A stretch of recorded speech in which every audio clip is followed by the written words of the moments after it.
Pues vamos a presentar la ponencia que va a hacer Roxana, que lleva por título De la historia hacia un futuro más humano. A Roxana la conocéis porque es miembro del grupo, lleva viniendo aquí ya varios años. Ella es licenciada en enfermería, es máster en ética y democracia por la Universidad de Valencia, es docente en la Universidad de Costa Rica, en la sede del Sur, desde el año 2011.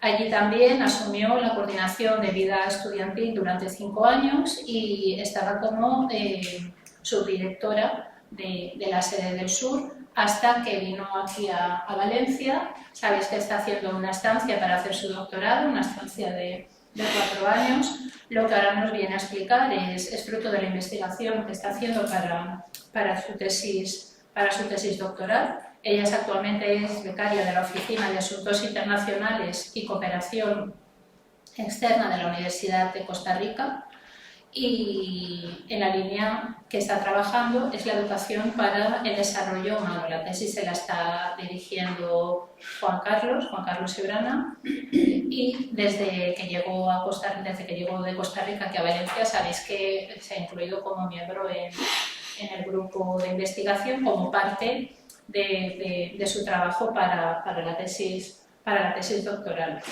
Así que nada, ya sabéis que está trabajando pues eso, educación para el desarrollo, ética para el desarrollo, poblaciones vulnerables. Se centra mucho en las poblaciones indígenas, precisamente la sede donde ella trabaja recoge alumnado indígena, que hay que ver cómo se la recibe, qué medidas se hace para que no abandonen los estudios universitarios, y ella estaba encargada de ocuparse de esa población indígena. Así que nada, os dejo ya con Roxana. Gracias. Bueno, parte del título aborda específicamente lo que vamos a ver en este espacio, pero constituye en realidad elementos de mi propuesta de tesis de doctorado. Un poco como para contarles, bueno, ya María José hizo la introducción. En realidad yo vengo de Costa Rica, por eso es que trato como de llevarlo a mi espacio. Soy docente de la Universidad de Costa Rica, enfermera, saludista pública, y ahora estoy en la parte de ética y democracia también. Y a partir de la experiencia en vida estudiantil, ¿qué hacemos en vida estudiantil? Nosotros lo que hacemos es tratar de acompañar el proceso de los y las estudiantes que ingresan a la universidad. Entonces ahí está trabajo social, psicología, orientación, y algunas de las cosas que hemos identificado con estudiantes de territorios o comunidades indígenas en Costa Rica es que se arrastra una brecha que es parte de lo que también vamos a ver un poco hoy.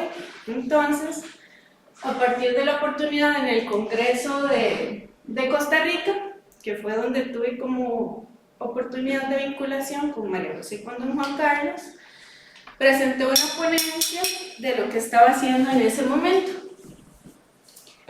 Y pues ahí surgió la necesidad de poder ampliar un poco más en términos éticos sobre lo que debe hacerse o lo que podría y debería de hacerse en este tema.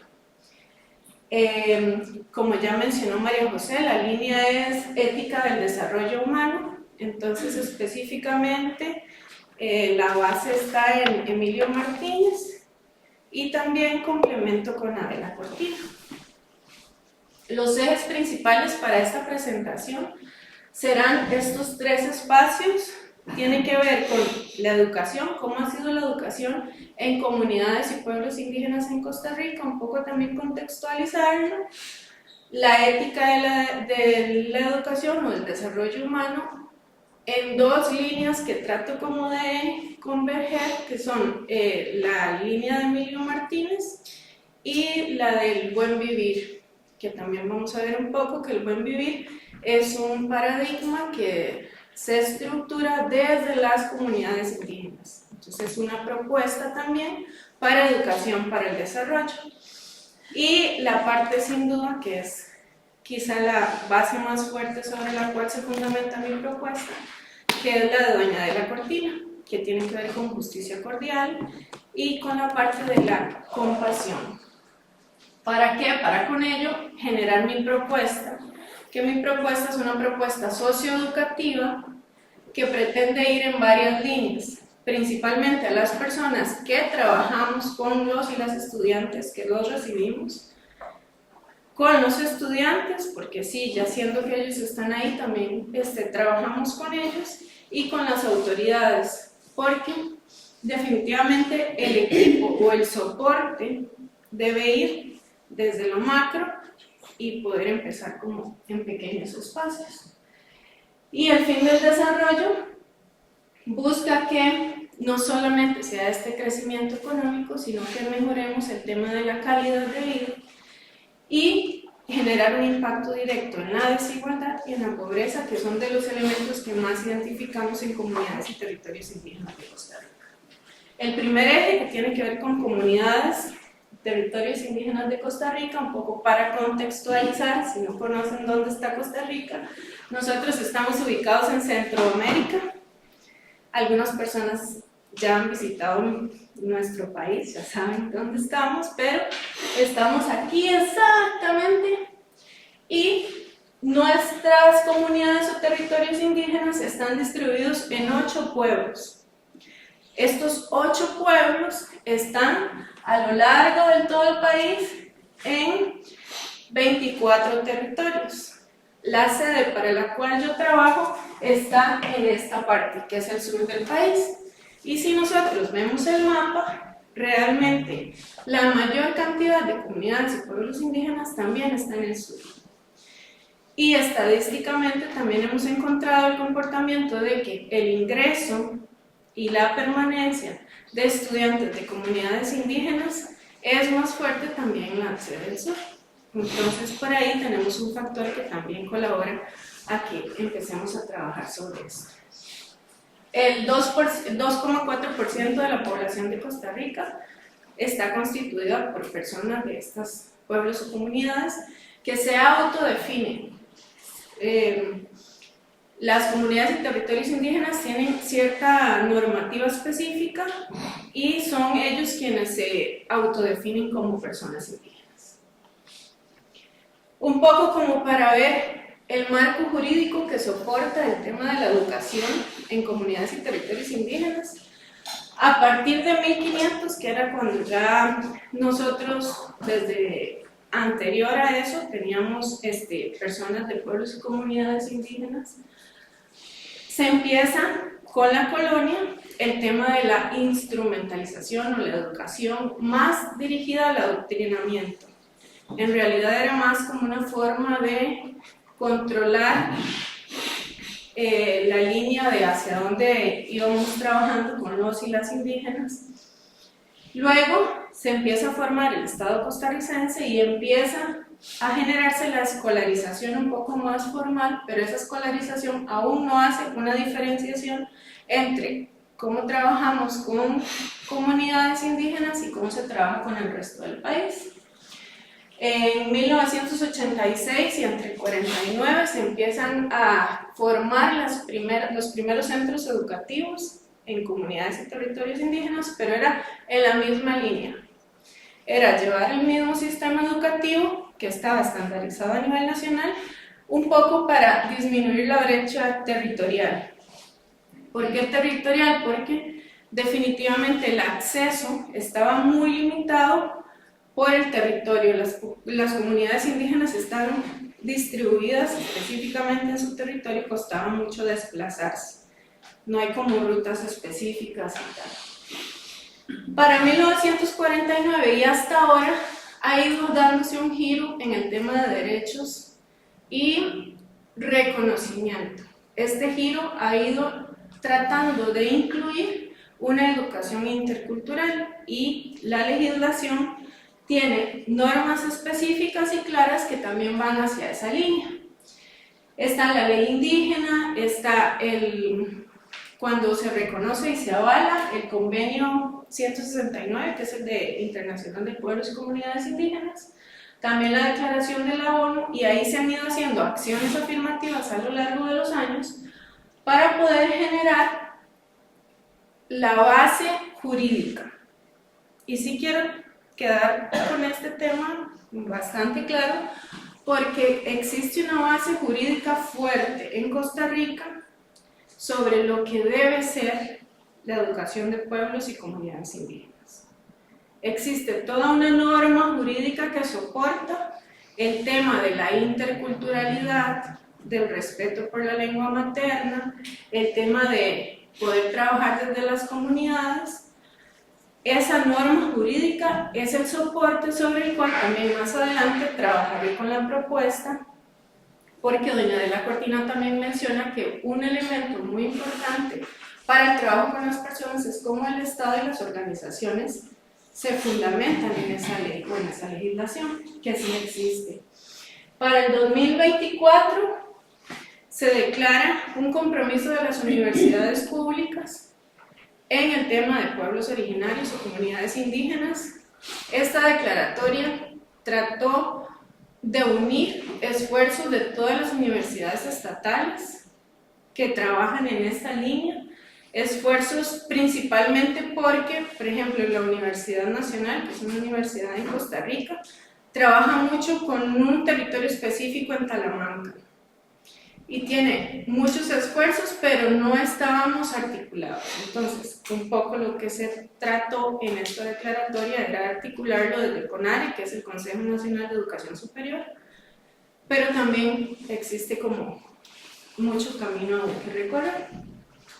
Y a partir del 2026 se empieza la implementación de la educación intercultural. Esta implementación es este lineamiento que se generó en el 2019.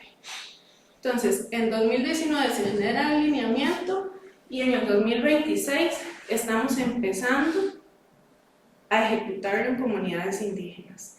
Y aquí quiero también hacer énfasis en el tema de lo que principalmente a mi persona me llama más la atención de la propuesta de doña Adela Cortina, que es el diálogo, que es donde todos somos interlocutores válidos, donde las personas deberían también de ser capaces de construir este lineamiento, de trabajar desde ahí, que no sea un tema impuesto, quizá tendría mucha más viabilidad, mucha más aceptación y sin duda lo que buscamos más impacto en la justicia cordial.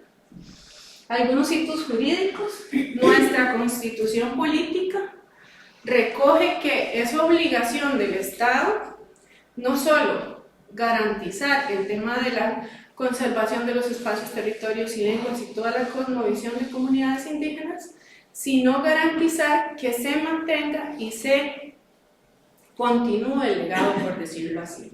De estas 8 comunidades indígenas que les mencioné al inicio, que están distribuidas en los 24 territorios, 5 de ellos mantienen su lengua materna. Las otras 2 ya están extintas. Y hay una que está muy en peligro de extinción. ¿Por qué? Porque al final también es parte del sistema educativo que se ha ido desplazando por el español, que es la lengua oficial en Costa Rica. Y digo español porque así lo recoge la Constitución política. Entonces, el castellano es nuestra lengua y desplaza a las otras, llevando inclusive al tema de extinción de estas 3 que les mencioné. Sin embargo, hay muchísimas acciones afirmativas en el tema legislativo, que para mí quizá eso es lo más fuerte que existe en lo que hemos ido avanzando en educación indígena. ¿Qué garantiza este marco jurídico? A partir de esto, entonces, ¿cómo nosotros podemos traducir todas estas acciones afirmativas o toda esta legislación y en blanco que podemos encontrar? Entonces, el acceso a una protección reforzada no es solamente que, igual que en el territorio nacional, la educación es gratuita y obligatoria, sino que debe ser adaptada a las condiciones particulares de cada espacio, según lo que recoge la ley. Después debe hacerse en la lengua y con pertinencia cultural, según la normativa, según la legislación, el espacio debe adaptarse a la lengua de cada comunidad y cada territorio. Sin embargo, hemos encontrado, y a partir de la revisión de la implementación que les mencioné de estos lineamientos, existen 2 cursos o 2 lecciones de 40 minutos cada uno en las escuelas de territorios indígenas. Y esos 2 cursos son lengua y cultura, que lo que trabajan es reforzamiento del idioma específico, la lengua materna, y un poco cómo contar cuáles son las tradiciones, qué tiene que ver con cosmovisión, 40 minutos de las lecciones que reciben todos esos niños en toda la semana. Entonces también, desde la normativa está muy claro, pero cuando llega a la realidad es donde estamos quedando un poco desvinculados de estas declaraciones que menciona doña Adela, ¿verdad? Tenemos muchas declaraciones, pero donde nos está haciendo falta es llegar a esa materialización. Otra de las cosas importantes es la participación comunitaria. Entonces este es el diálogo, esta es la reciprocidad, este es el reconocimiento cordial de las personas. ¿Por qué? Porque cuando nosotros damos la posibilidad de que se vuelvan interlocutores válidos, no es la imposición que está viniendo desde esta normativa, que desde antes, desde la colonia, es así como se está ejecutando. Y eso es lo que encontramos nosotros en comunidades en territorios indígenas. ¿Cómo logramos esta participación? Por ejemplo, en este momento la normativa es clara y establece que en comunidades y territorios indígenas los consejos locales o los consejos de adultos mayores, que son la máxima autoridad, o las asociaciones de desarrollo integral de comunidades y territorios, son quienes deciden cuáles son los docentes que trabajarán en esos centros educativos. Entonces, hay una plantilla de docentes que viene dada por el Ministerio de Educación Pública, pero es el Consejo de Adultos Mayores o la ADI, dependiendo la normativa que tenga cada uno de los espacios y territorios, quien decide quién va a desarrollar ese tema de la educación. Sin embargo, también se ha encontrado que el personal y la gestión están ahí como un tema de contextualizado, porque si tienen prioridad las personas que se formaron de comunidades y territorios indígenas para trabajar ahí. Pero el tema de la formación no está llegando hasta territorios. Entonces, a veces existe como una brecha muy grande entre lo que encontramos en temas de educación en comunidades y territorios indígenas y lo que encontramos en temas de educación en otros espacios un poco más urbanos del país. A partir de esa legislación o de esa norma legislativa, en Costa Rica también se hace un diagnóstico de cómo está el tema de la educación. Se llama el Estado de la Educación de Costa Rica. Y este Estado de la Educación recoge los avances o hace un pequeño diagnóstico de ese espacio específico de tiempo en Costa Rica en el tema educativo. Y encontramos que hasta el 2003 no existía una diferenciación. O sea, nada más las escuelas de territorios indígenas, por ejemplo, pertenecían a la región Brunca de Costa Rica y entonces en temas de pobreza, en temas de escolarización, en temas de abandono escolar o rezago, estaban específicamente en la región Brunca, que ya de por sí se ha caracterizado por ser una de las regiones de mayor desigualdad y de mayor pobreza del país. Entonces ahí teníamos como esas brechas. En el 2005 aún persisten, pero ya se empieza a ver que es necesario hacer una separación específica para tener un diagnóstico más puntual de la situación que se está llevando en comunidades y territorios. En 2008 se da el reconocimiento de la igualdad de esta estructura, entonces se empieza a trabajar más específico en las escuelas de comunidades indígenas, desde la educación intercultural, que aparece en el 2013 ya como un concepto dentro del Estado de la Educación.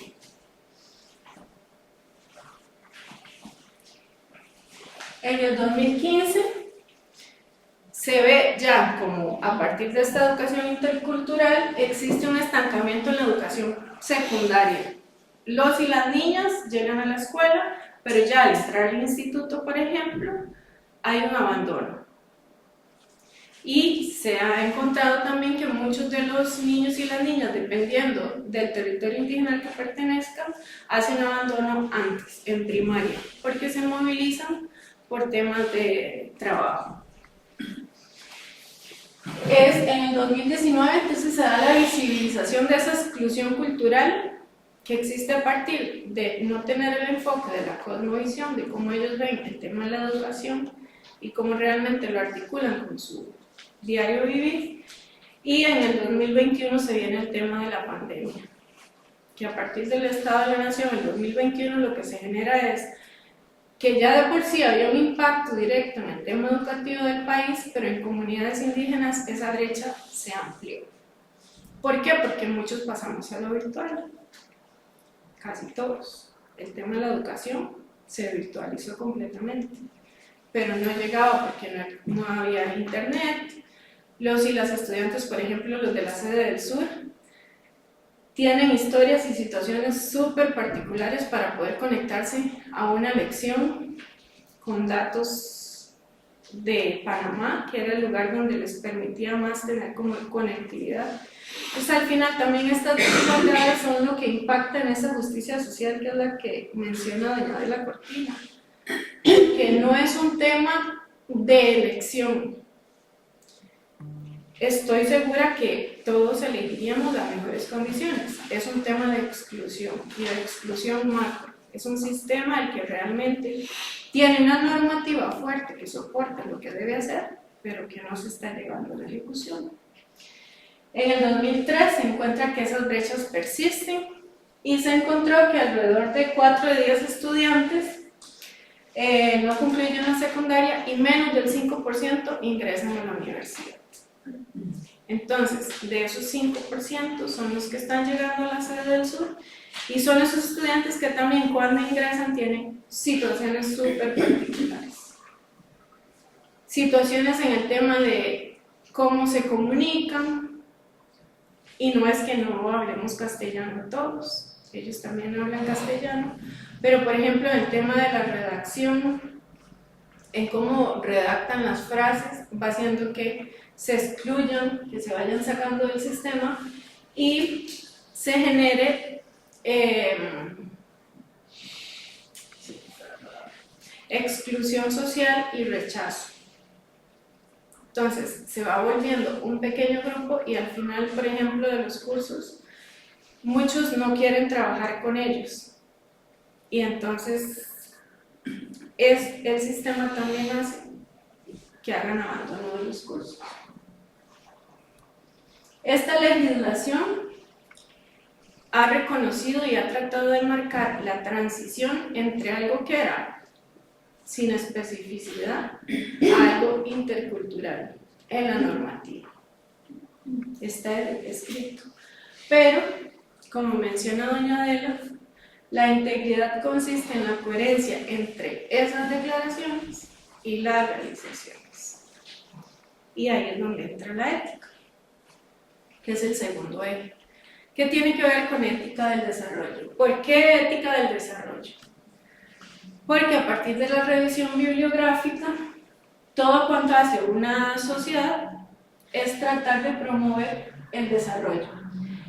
Y el reto ético de estos tiempos es posibilitarlo a partir de este enfoque, que sea éticamente deseable, que sea técnicamente realizable y políticamente viable.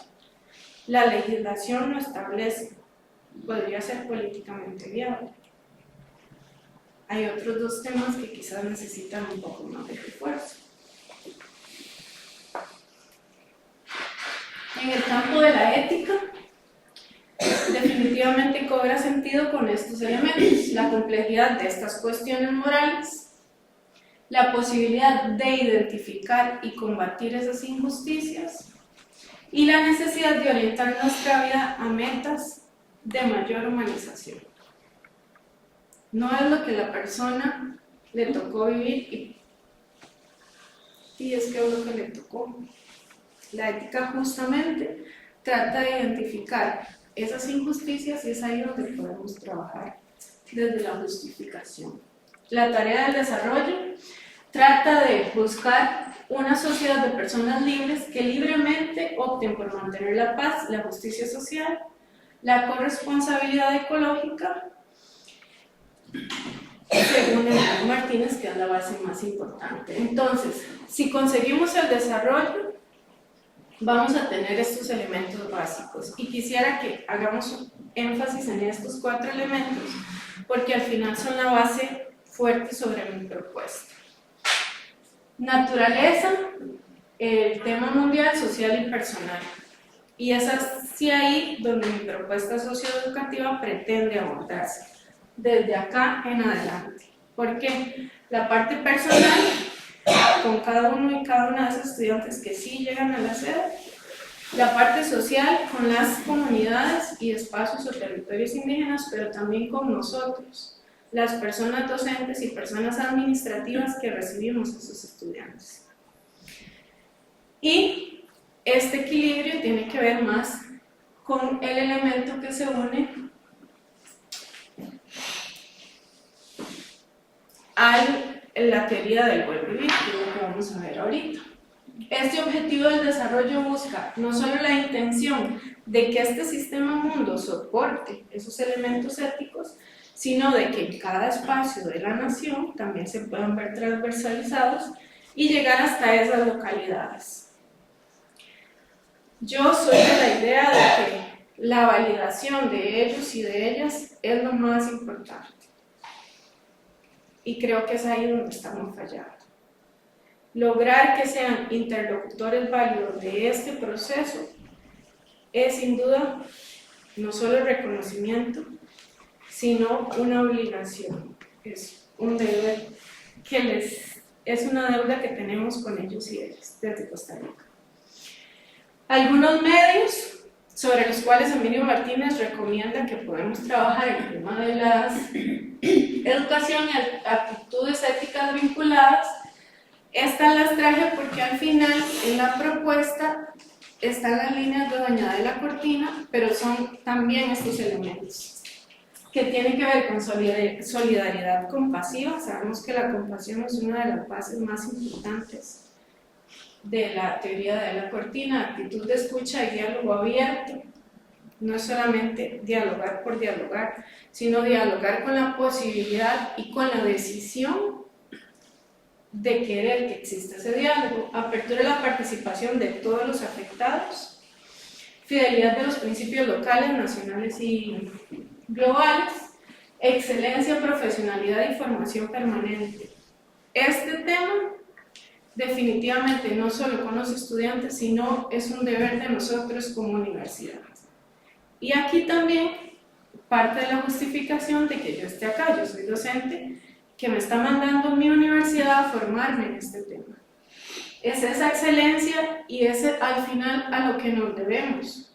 También son costarricenses. Cambios estructurales que necesitan empezarse a trabajar, transparencia y rendición de cuentas y disponibilidad de autocrítica. La ética del desarrollo, desde mi propuesta, trabaja la articulación entre la compasión entendida por doña Adela como esa posibilidad nuestra de identificar la injusticia en otras personas, pero no solo identificarla, sino mi convencimiento de moverme a actuar para que esa injusticia o esa situación empiece a cambiar.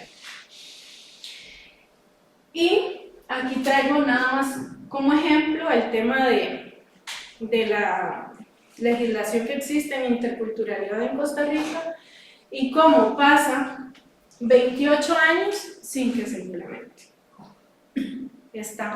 La declaración está. Y cuando usted revisa la normativa, me llama mucho la atención porque también cuando usted revisa desde fuera, usted encuentra y usted dice, pero qué maravilloso todo lo que hacen como comunidades y territorios indígenas en Costa Rica. Pero no hemos logrado de verdad impactar en ese espacio. Aprender a convivir no basta, es preciso aprender a convivir con justicia. Y aquí articulo el buen vivir con el tema de la educación para el desarrollo, porque el desarrollo es una de las palabras que más ha generado rechazo en comunidades y territorios indígenas. Porque el desarrollo también es una palabra que ha venido impuesta por toda esta situación de control. Entonces, el buen vivir es una propuesta que nace desde comunidades y territorios indígenas, específicamente en Ecuador y Bolivia, y lo que ellos trabajan es un debate que busca en el discurso la confrontación con el sistema capitalista y la recuperación de elementos culturales que fortalezcan cada uno de los espacios indígenas. Aquí está la definición. El buen vivir, que es esta palabra que está aquí, plantea que para salir de la visión productivista hay que entrar en un proceso de decrecimiento, de la producción de cosas para entrar en un proceso de crecimiento humano. Y es aquí donde también cobra fuerza la propuesta socioeducativa de poder mejorar en esta excelencia profesional con ellos y con ellas también. Todos los pueblos integran su cosmovisión y aquí están los 4 elementos otra vez. Pero en estos 4 elementos ajustados al buen vivir,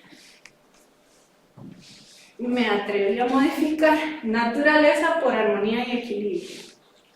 Y agregar a la parte de personal plenitud.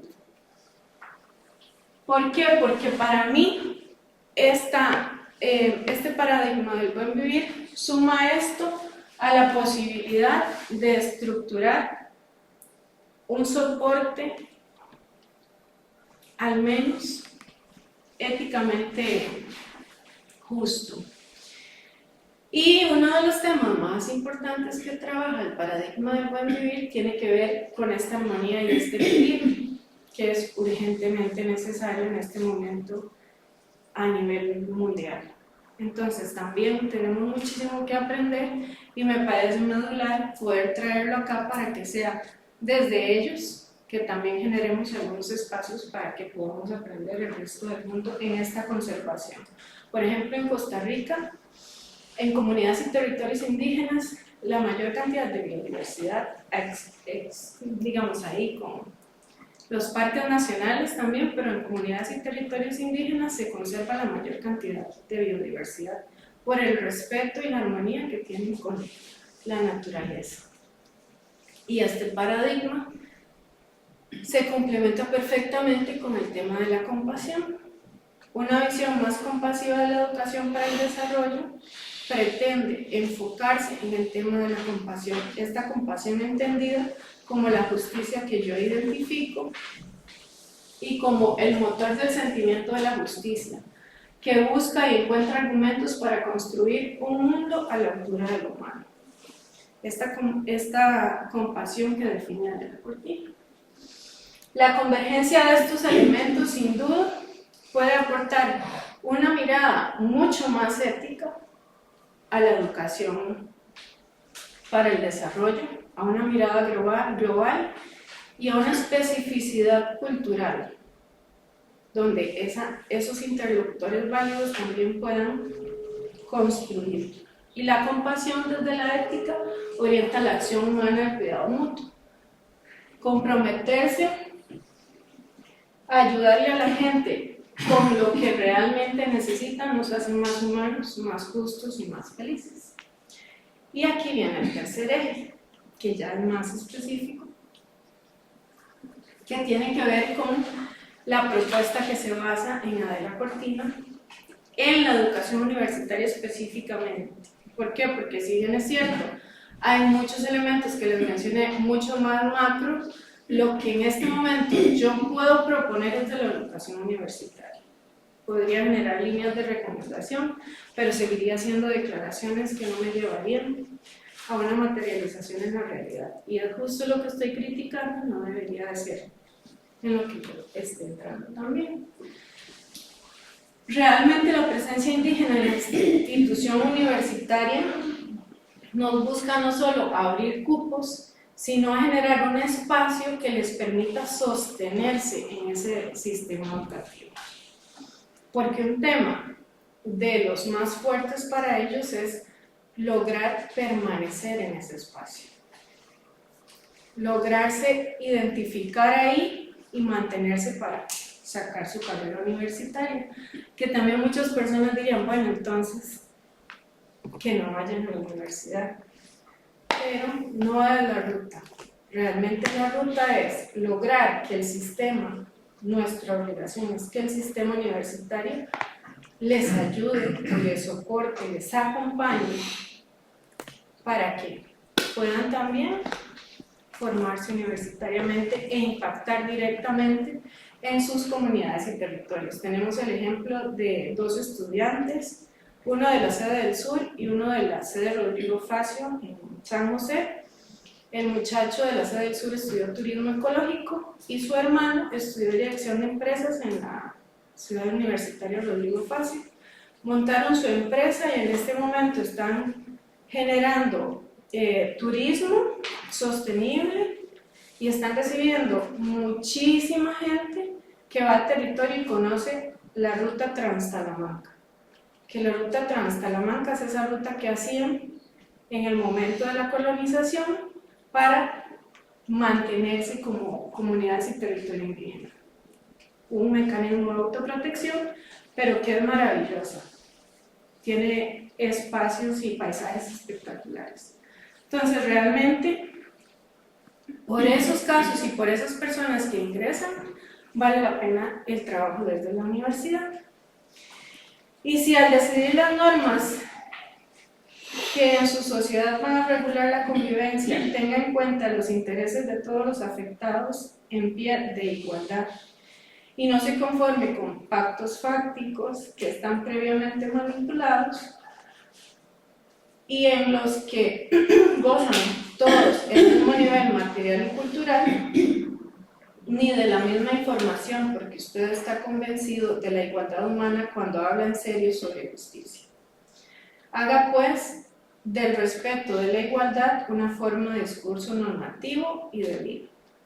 Y lo leo textual porque definitivamente doña de la Cortina no se equivocó, nunca se ha equivocado, pero en este párrafo soporta exactamente la justificación del por qué tenemos que trabajar. Y entonces, ¿qué debemos hacer? Desde la ética aplicada de Emilio Martínez, poder identificar metas sociales en las que cobra sentido cada una de las acciones que vamos a ir trabajando, los mecanismos adecuados para alcanzarla, el marco jurídico, la exigencia moral y cívica y la exigencia moral y crítica, que uno de los aspectos más importantes que va directamente relacionado es esa justicia cordial que menciona doña Adela y la moral cívica. Para generar músculo ético hay que quererlo y entrenarse. Definitivamente, aquí muchas veces he escuchado esa frase de María José en el grupo, no es solamente saber que existe, es moverse a que se pueda promover y se entrena. Eso me lo enseña yo. Ese reconocimiento recíproco, y voy un poquito más rápido porque ya me queda poquito tiempo, nos lleva a que sean interlocutores válidos desde un reconocimiento cordial, real, y no solo en las declaraciones, donde todos somos interlocutores válidos y todos tenemos la misma oportunidad de ciudadanía, ciudadanos del mundo, posibilitando cada uno de estos espacios, la convivencia autónoma, muy importante, y poder validarlo desde los espacios o los territorios indígenas. Una de mis metas, una vez regrese a Costa Rica, es poder sentarme con estos consejos locales de mayores y decirles, esta es mi propuesta. ¿Qué tenemos para trabajar? ¿Cuál es la recomendación? Porque son ellos al final quienes también tienen que aportar y construir en este tema. Son los sabios de comunidades indígenas. Y volvemos a retomar este tema ya articulándolo específicamente con los principios de la ética cívica cordial, que para mí no solamente se debe trabajar con los y las estudiantes indígenas, sino es primordial trabajarlo con las personas que recibimos estos estudiantes, para no instrumentalizarlos, para empoderarlos, para distribuir equitativamente las cargas y los beneficios, para generar ese diálogo con todos los afectados y minimizar el daño a la naturaleza, que es uno de los elementos que mencionaba doña Adela. A partir de la propuesta, minimizando el daño en armonía y equilibrio, en la parte mundial distribuir equitativamente las cargas con las comunidades y en la personal en cada uno de los otros dos puntos. Y para cerrar, mi propuesta va en esta línea específica. ¿Qué es lo que quiero hacer?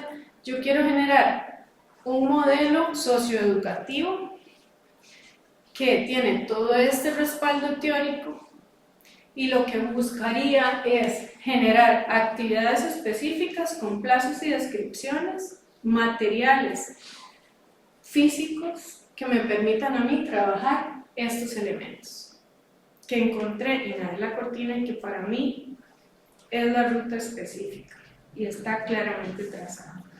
Reconocimiento cordial, compasivo, diálogo intercultural y vínculo comunicativo, compasión, cordura, ética cívica y razón cordial. Y en el tema de nosotros, como equipo que recibe los y las estudiantes, hice una modificación. Modifiqué hospitalidad incondicional. Porque definitivamente, como menciona doña Adela, estamos aquí y es nuestra obligación tratar de generar que este espacio que se llama mundo, que compartimos, sea un poco más llevadero para todos y todas.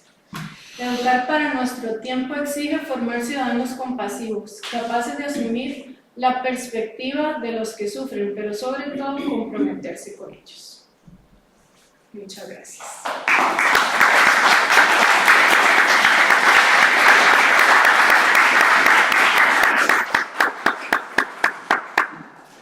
Bueno, pues muchísimas gracias a Roxana por esta interesantísima exposición que además nos conecta con un país al que queremos muchísimo, Costa Rica, con la situación, nos la ha presentado, nos ha permitido aproximarnos a su realidad, especialmente a la situación de los pueblos indígenas en el campo de la educación y las limitaciones.